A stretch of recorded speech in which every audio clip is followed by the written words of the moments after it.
The Trevor Zegras contract news with the Anaheim Ducks has gotten much worse over the past few weeks. We're going to be going over all the news we have for this subject, as well as more stuff that you could possibly be leaving the Anaheim Ducks in this video. But before we do, we noticed that 97% of you guys are not subscribed to the channel. So if you're looking for a spot to get all your news from around the league and around your favorite team, you're in the right spot. Make sure to stay a while, subscribe to the channel so you don't miss out on any of the breaking news.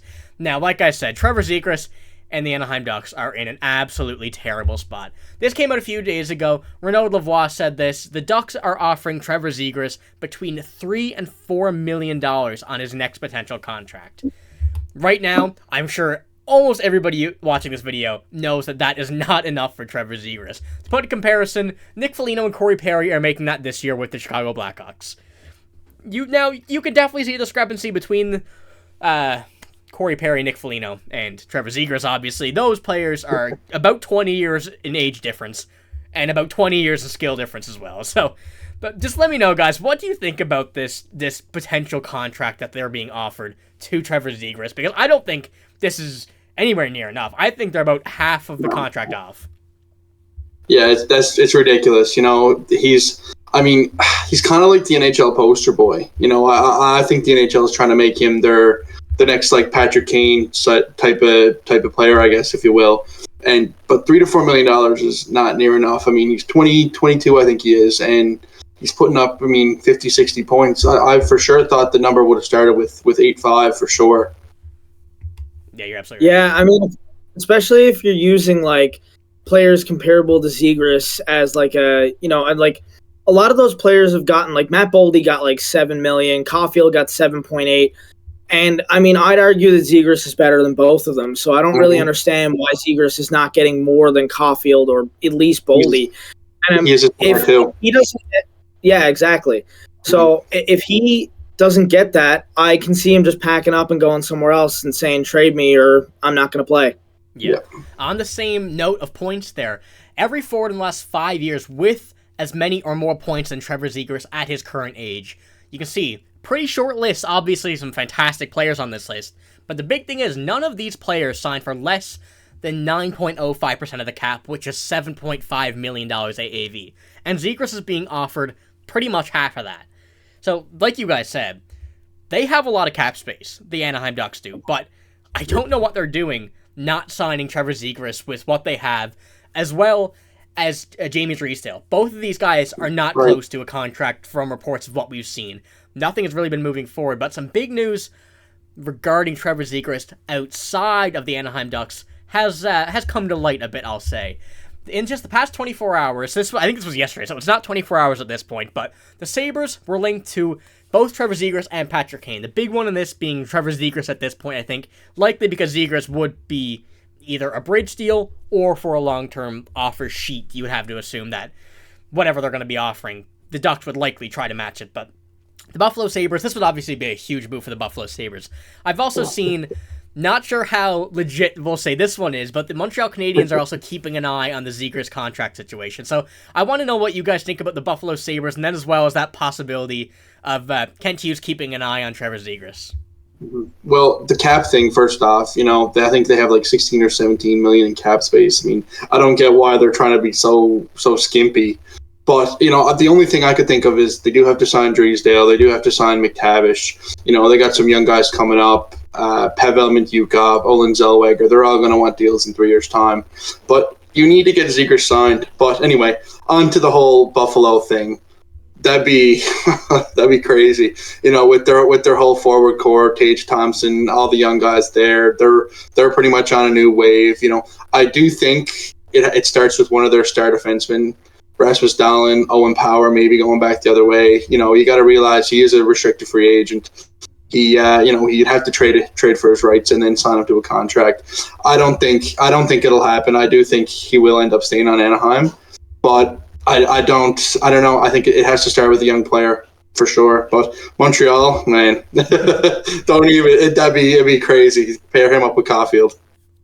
Yeah, don't even get me started on that, though, because then you're going to get my hopes up. It's just been years of hearing, like, this player's coming to Montreal, that player's coming to Montreal. It never happens, so I don't even want to think about that. Buffalo is definitely the more likely spot. I don't know how willing Buffalo would be to give up Rasmus Dahlin's off the table at this point. Rasmus Dahlin I think so. Yeah, I think off the table. Owen Power would be the only one that maybe I consider, but even then, I don't know. Trading a young defenseman when you've barely seen him in the NHL is like he's been in there for 1 or 2 years, like maybe a year and a half. I think so. Now, I know Mikhail Sergachev was different, but that was a real big risk Montreal took, and it didn't work out, obviously, as Drouin just left for league minimum, and he didn't work out, and then Mikhail Sergachev has 2 Stanley Cups, so trading a young defenseman is definitely a little risky. But if Buffalo can find something other than that to give back to Anaheim that they would accept, which honestly I don't know if it would have to be that much because Anaheim has been really dumb lately in their decision making. Like if I'm going to be honest, like offering Zegras $3 to $4 million is an insult. That's an insult to Trevor Zegras, and also shocking the world at the draft by taking nothing against Leo Carlson, but Adam Fantilli was there, and you didn't take Adam Fantilli. That was a really dumb move in my opinion. Like my jaw dropped when that happened. So. Anaheim has a lot of good prospects. They've drafted really well in the past, but last year and the last little while, the moves they've been making are really questionable. Mm-hmm. What about the Killorn contract? They just signed him 4 years, 6.2. They're going to give Killorn more money than they're going to give Trevor Zegras.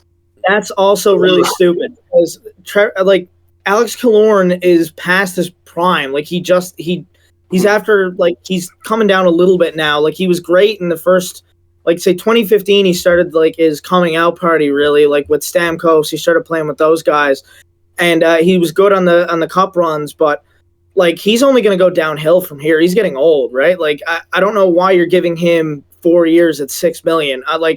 Obviously, he was going to get it somewhere. Someone was going to overpay, but a team that has to sign some contracts, with Drysdale and Zegras, you need some cap space for those guys. I don't understand why you're signing guys to a big contract like that aren't going to be great for years to come. Yeah, that's top of the Killorn contract, then going to the Zegras situation that they're in right now.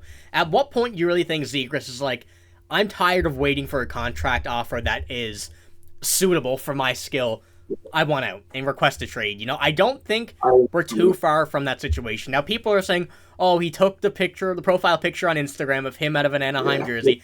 I'm not on that. I don't believe in the profile changing stuff, the stuff in the bio. I'm not a follower of that whole situation, but I can understand the frustration of where it's coming from if it is directed towards that. You've been waiting for what now? Basically close on a year for a contract extension, having it not come this offseason or at any point last season.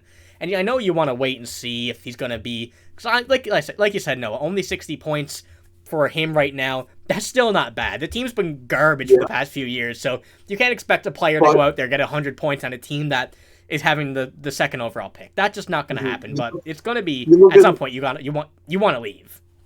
Yeah, look at Tim Stutzel, though, over in Ottawa. He had a breakout year this year, obviously, but even before, he signed that deal last year, last offseason, and he was only hitting 15, 60 points in his first 2 seasons. And he got 8.5. I like I said earlier in the video, I think Anaheim has to start with 8.5 minimum. Yeah, I don't really know what they're doing. Yeah, I don't understand with Anaheim, what the thought process was. They're offering them 3 to 4. That's just Joel Armia is making $3.4 million. So I don't know, but I think I wanted to touch on what you were saying, Kirk, about the Instagram bio stuff. I don't really believe in that stuff either. That doesn't really matter because as we've seen in the past, players will use that as a tactic, and everyone thinks. I think they'll use that as a tactic to make the team think that they're willing to leave or whatever, and they want to leave, so the team will up their offer. And we've seen that before with players. I'm pretty sure Stamkos did that before he came to, and then he re-signed in Tampa after that. And players will always do that. They'll take it out of their bio, and then they'll end up re-signing, and everyone's like, "What? I thought he was going to leave." So that's just what he's doing right now. I don't think he really wants to leave yet, but like you guys said, I think it is coming to that point where if they don't get serious, he's going to leave. Yeah, he's an American guy, young player, playing in California. You can't really beat that. But, at some point, you might just have to go what's smart for your career. Might be leaving Anaheim. We don't really know at this point what Zegras is thinking. He hasn't really said anything at all for the past, couple months about his contract situation. It's just kind of been hoping that he'll get one, but we don't really know. No news just came out about a possible fair extension, I'll say. Some extension news came out, but nothing reasonable. This has been trash contract offerings, but we'll be keeping you guys updated on any news that comes out with Zegras, what'll happen with him, if he gets a trade offer, whatever happens with Zegras, we'll have the news here, so make sure to subscribe if you do not want to miss out on any of that big news. But that's all we got for this video. Hope you like it, and subscribe, like I said, like the video if you enjoyed it. Thank you for watching, and see you later.